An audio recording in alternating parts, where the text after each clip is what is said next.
20 episode की शुरुआत में हम देखते हैं कि डिटेक्टिव न्यूज देख रही होती है, तो चारों तरफ से जून का जो गायब हुआ होती है वही न्यूज दिखा रही होती है। और यहाँ पर चारों तरफ से जून को जो जानने वाले होते हैं उनका इंटरव्यू ले रही होती है, तो वो सब जून को एक अच्छा आदमी बता रही होती है, क्योंकि जून कभी भी किसी का बुरा नहीं किया होती है ना, इसीलिए। और ऑफिसर जून के फेवर में ही थे, तो यहाँ पर चैंग जून से बोलती है तुम जाने के बाद मैं ये समझ लूंगी कि मैं तुमसे तंग आ गई थी और बचा कुछ जिंदगी में लियो के साथ बिता दूंगी। तो यहाँ पर चैंग का दूसरे न्यूज जैसे ही देखती है तो रोने लगती है और बोलती है कि मैं जून को पसंद करती हूँ और जून चैंग को। और दूसरी तरफ ऑफिसर मिस्टर चैंग को पुलिस स्टेशन बुलाया होती है और उन्हें पूछ रही होती है कि जून चैंग को किडनैप कर कहाँ ले गया है। तो यहाँ पर मिस्टर चैंग बोलती है कि वो उसे किडनैप कर नहीं है, वो दोनों घूमने गए हैं। तो यहाँ पर डिटेक्टिव उसकी बात मान नहीं रही होती है, तो मिस्टर चैंग चुपचाप ही बैठे हुए होते हैं। और यहाँ पर लियो सो रही होती है और जैसे उसका नींद टूटती है तो वो सिमी को देखती है और पूछती है तुम यहाँ पर क्या कर रहे हो। तो यहाँ पर सिमी बताती है कि तुम्हारी हालत खराब था इसीलिए मैं तुम्हें देखने के लिए आ गई। तो यहाँ पर लियो जो होती है वो बोलती है कि तुम जा सकते हो, मैं बिल्कुल ठीक हूँ। तो यहाँ पर सिमी पूछती है तुम मुझे इग्नोर क्यों कर रहे हो। तो यहाँ पर जो लियो होती है वो बोलती है कि मैं कुछ टाइम अकेले रहना चाहती हूँ। और जेल में जैक को अपना लॉयर को बता रही होती है कि मैं जेल में जितना दिन रहूंगा मेरी कंपनी का रेपुटेशन उतना नीचे गिरेगा, तो मुझे कैसे भी करके जल्दी यहाँ से निकालो। और यहाँ पर चैंग और जून वापस अपने घर जैसे ही आ रही होती है तो देखते है कि बिल्डिंग के नीचे बहुत ज्यादा रिपोर्टर होती है। तो यहाँ पर चैंग जून का हाथ पकड़ लेती है और बोलती है कि मैं पहले जाऊंगा, जैसे ही सारी रिपोर्ट मेरे पास आएंगे तो तुम साइड होकर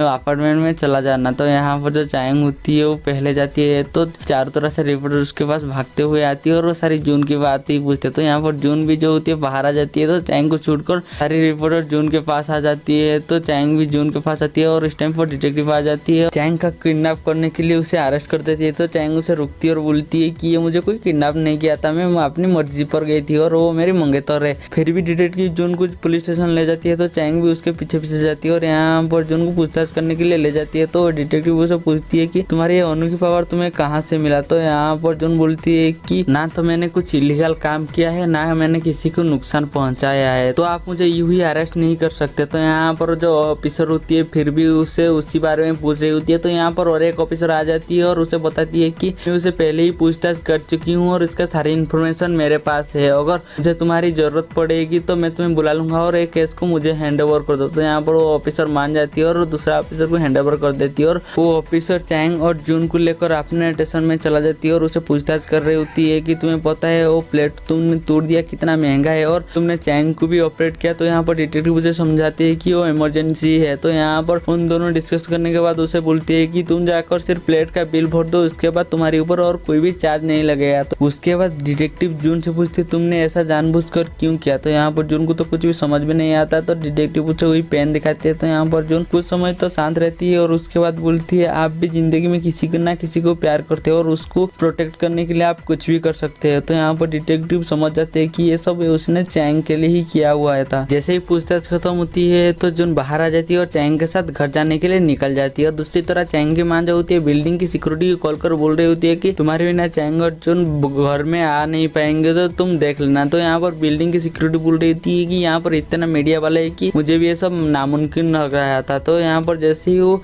बात कर रही होती है तो अचानक चैंग और जून जो होती है वो उसके सामने आ जाती है। देखकर चैंग की मां जो होती है बहुत ज्यादा चौंक जाती है और वो चैंग के पास जाती है और बोलती है तुम मुझे बिना बताए कहाँ चले गए थे। और जैसे ही वो चैंग को पीटने वाला होती है जून बीच में आ जाती है और वो बार जून को लग जाती है और यहाँ पर जून जो होती है अपने अपार्टमेंट में चला जाती है। तो यहाँ पर चैंग जो होती है उसकी माँ को बोलती है कि मैं दुनिया में सिर्फ एक ही आदमी से प्यार करती हूँ और वो है जून। तो यहाँ पर जो होती है उसकी माँ जो होती है वो हैरान हो जाती है और तो यहाँ पर चैंग उसकी माँ को बोलती है क्या तुम उसके लिए खाना बना दोगे क्योंकि वो सुबह से भूखा है। तो यहाँ पर चैंग की मान जाती है और जून के लिए बहुत ज्यादा अच्छा खाना बनाने लगती है। और यहाँ पर जो होती है चैंग की फैमिली और जून मिलकर यहाँ पर खाना खा रहे होते हैं। तो यहाँ पर जून बोलते है कि मुझे अब चैंग की इतना भी फिक्र नहीं है क्योंकि उसके पास उसकी फैमिली है और मुझे भी उसकी फैमिली बहुत अच्छा लगती है और मैं भी उसकी फैमिली के साथ टाइम स्पेंड करना चाहती हूँ। और अगले दिन हम देखते हैं कि वही डायरेक्टर चैंग की माँ को फिर से कॉन्ट्रैक्ट साइन करने के लिए मना रही होती है, मगर उसकी माँ डायरेक्टली मना करके यहाँ से चला जाती है। और हमें देखा जाता है चैंग जो होती है वो शूटिंग पर जा रही होती है। तो जून बोलती है क्या मैंने भी तुम्हारे साथ चलूंगा। तो यहाँ पर जो चैंग होती है वो मना कर देती है और बोलती है तुम इतना फेमस हो गई हो कि तुम जाओगे तो और भी ज्यादा तुम्हें वो लोग परेशान करेंगे। तो इस टाइम पर लियो आ जाती है और उसका मोबाइल देती है और बोलती है कि मैंने तुम्हारे नंबर चेंज कर दिया है और आखिरी डिजिट मेरे नंबर जैसा है। तो यहाँ पर चैंग बोलती है मुझे भी वो पुराना नंबर पसंद नहीं है। और यहाँ पर जो चैंग होती है लियो के साथ शूटिंग के लिए चला जाती है और यहाँ पर रास्ते में जा रही होती है तो लियो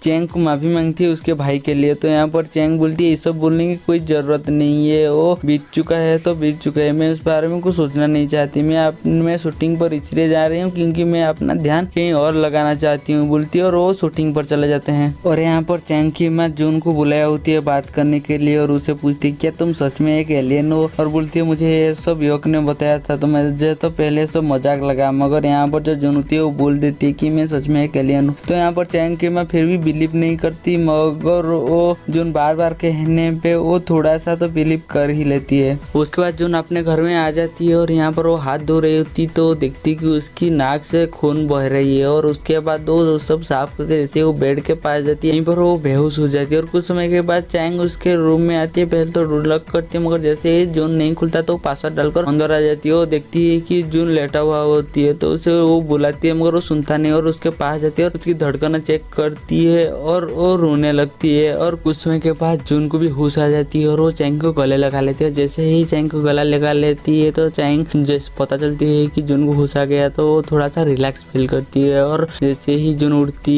है तो चैंग से पूछती है तुम्हें क्या हुआ था, मैं इतना बुलाती थी तो सुनने नहीं हो। तो यहाँ पर जून बोलती है मैं सो गया था, तुम कब आए मुझे ये बात पता ही नहीं चला। तो यहाँ पर जो चैंग होती है जून से पूछती है तुम्हारे पास अब और कितने दिन है। तो यहाँ पर जो जून होती है वो बोलती है कि मेरे पास और 7 दिन है। तो यहाँ पर चैंग बोलती है कि चलो इस 7 दिन को यादगार बनाते हैं, और वो डिसाइड करती है कि ये 7 दिन वो बहुत ही अच्छे से एंजॉय करेंगे। और वो दोनों जैसे ही डिसाइड करते हैं कि अपने साथ अच्छा टाइम स्पेंड करेंगे तो वो लोग खाना खाते हुए वो टीवी देख रहे होते हैं। तो जून पूछती है चलो ना हम कार्ड खेलते हैं। तो यहाँ पर जैसे वो कार्ड खेलते हैं चैंग बार बार हार रही होती है, तो यहाँ पर जो होती है गुस्से में जून के ऊपर हमला कर देती है। तो उल्टा जून ही उसे सोफे पर लेटा देती है और उसे किस कर लेती है। और यहाँ पर जून लाइब्रेरी में होती है तो चैंग उसे याद कर बुलाती है मेरे रूम में आओ। तो यहाँ पर जून जैसे ही दरवाजा की आर पार जाती है तो उसकी चप्पल यहीं पर रह जाती है और टेलीपोर्ट होकर डायरेक्ट जाकर सड़क पर पहुंच जाती है। और वहाँ पर वो नंगा पैर होती है और उसे बहुत ज्यादा ठंड लग रही होती है तो मिस्टर जैंग को बुलाती है। और यहाँ पर मिस्टर जैंग उसके लिए जूते और जैकेट लेकर आए होती है और उसे दे देते हैं पहनने के लिए, और वो दोनों यहीं पर बैठे हुए होती है। तो जून मिस्टर जैंग को बोलती है आपको ये जगह याद है। तो यहाँ पर मिस्टर जैंग बोलती है हाँ मुझे याद है। तो यहाँ पर उनको फ्लैशबैक सीन दिखाई देते हैं जहाँ पर कि मिस्टर जैंग को फीस देने के लिए उसके पास पैसे नहीं होती है तो जून ने पैसे दिया होती है। तो यहाँ पर मिस्टर जैंग बोलती है मैं तो अनजान हूँ, आप मेरे ऊपर भरोसा कैसे करके दे रहे हैं। तो यहाँ पर जून बोलती है कि मैं किसी के ऊपर भरोसा नहीं कर रही हूँ, और उसे ऐसे ही पैसे दे दिए थे और उसके बाद उनका दोस्ती हो गया था। तो यहाँ पर मिस्टर जैंग जो होती है बहुत ज्यादा इमोशनल हो जाती है और जून का हाथ पकड़ लेती है और यहीं पर रोने लगते हैं और बोलती है कि मैं नहीं चाहती आप यहाँ से जाए मगर आपको जाना ही होगा बोलती है। और यहाँ पर जो जून होती है वो भी इमोशनल हो जाती है और यहाँ पर मिस्टर जैंग उसे बोलती है कि मैं जिंदगी भर आपको कोई भूल नहीं पाऊंगा। तो यहाँ पर जून नहीं बोलती मैं भी आपको कोई भूल नहीं पाऊंगा, और दोनों ही यहाँ पर रोने लगते हैं। उसके बाद जून जैसे ही घर में जाती है चैंग उसे देखकर उसे गले लगा लेती है और उसे अंदर बुलाती है। तो वो देखती है कि चारों तरह से रूम को कैंडल और फ्लावर से सजाया हुआ होती है और यहाँ पर जाकर उसे बैठा देती है और उसे शादी के लिए प्रपोज कर लेती है और बोलती है कि मैं चाहती हूँ तुम्हारे नाम से मेरा नाम जुड़ जाए। और यहाँ से जाने के बाद जून अगर उसी प्लैनेट पर और किसी को देखेगी तो चैंग उसे मार डालेगी। और यहाँ पर वो बताती है कि तुम्हें तो पता ही है मेरे पास पैसा खत्म हो गया तो मैं तुम्हारे लिए कुछ नहीं लाया, और एक कीचेन देती है और बोलती है कि तुम जब मुझे याद करोगी तो तुम उसे देख लेना। और बोलती है वक्त के साथ तुम मुझे भूल जाओगी मगर मैं तुम्हें कभी भी नहीं भूलूंगा, और उसका हाथ पकड़ लेती है। और यहाँ पर जो जून होती है वो बोलती है कि मैं भी तुम्हें कभी नहीं भूल पाऊंगा, और बोलती है कि तुम्हें पता तो है ना मेरे पास सबसे अच्छा ताकत वक्त को रोकना। मैं भी एक बार तुम्हें बिना बताए तुम्हें स्टैचू कर दिया था, कि मैंने तुम्हें इसलिए नहीं बताया क्योंकि तुम्हें पता चल जाता तो वक्त और भी तेजी से निकलता। और वो चैंग को आई लव यू कहती है और बोलती है कि मैं तुम्हें जिंदगी में कभी भी भूल नहीं पाऊंगा। और यहाँ पर चैंग भी इमोशनल हो जाती है और जून की गोदी में सर लेकर यहीं पर सो जाती है। और हमारी एपिसोड यहीं पर खत्म हो जाती है। हम मिलेंगे जल्दी ही नेक्स्ट एपिसोड में। असल में ये एपिसोड सेकेंड लास्ट पार्ट था और इसके बाद हम मिलेंगे डायरेक्टली लास्ट पार्ट में।